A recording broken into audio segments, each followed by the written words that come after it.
absolute. Fundamental rights are not absolute. অর্থাৎ আমাদের যে মৌলিক অধিকার সেগুলো একেবারে সীমাহীন নয়। অ্যাবসলিউট মানে সীমাহীন। তো আমাদের মৌলিক অধিকারগুলো একেবারে সীমাহীন নয়, বাট কোয়ালিফাইড, অর্থাৎ কিছু শর্ত ও সীমাবদ্ধতা রয়েছে। কোয়ালিফাইড মানে কিছু শর্ত বা সীমাবদ্ধতা রয়েছে, আর অ্যাবসলিউট মানে কোনো সীমাবদ্ধতা নেই। The state can impose reasonable restrictions on them. রাষ্ট্র মানে গভর্নমেন্ট এই মৌলিক অধিকারের ওপর রিজনেবল রেস্ট্রিকশনস বা যুক্তিসঙ্গত সীমাবদ্ধতা আরোপ করতে পারে।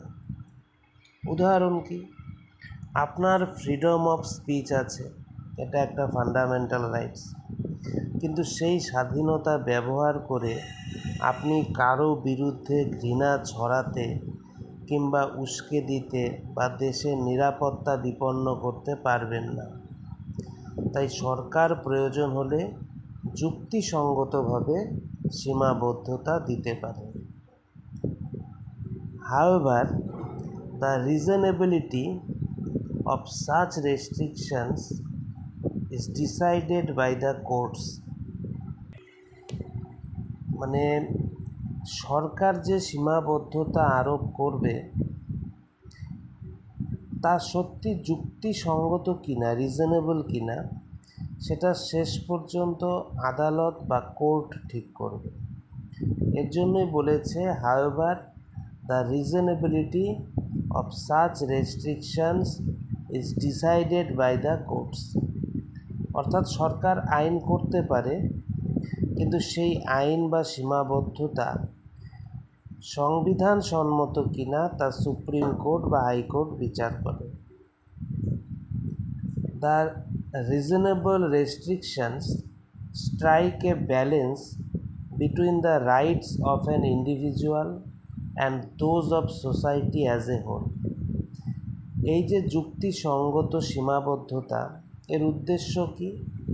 এর উদ্দেশ্য হলো একজন ব্যক্তির অধিকার এবং সমগ্র সমাজের স্বার্থের মধ্যে একটা ভারসাম্য, একটা ব্যালেন্স বজায় রাখা। অর্থাৎ শুধু একজনের স্বাধীনতা নয়, পুরো সমাজের শান্তি, নিরাপত্তা ও কল্যাণও গুরুত্বপূর্ণ। And ensure that the rights of one do not affect the rights of others. এবং নিশ্চিত করা হয় যে একজনের অধিকার যেন অন্য একজনের অধিকার ক্ষুণ্ণ না করে।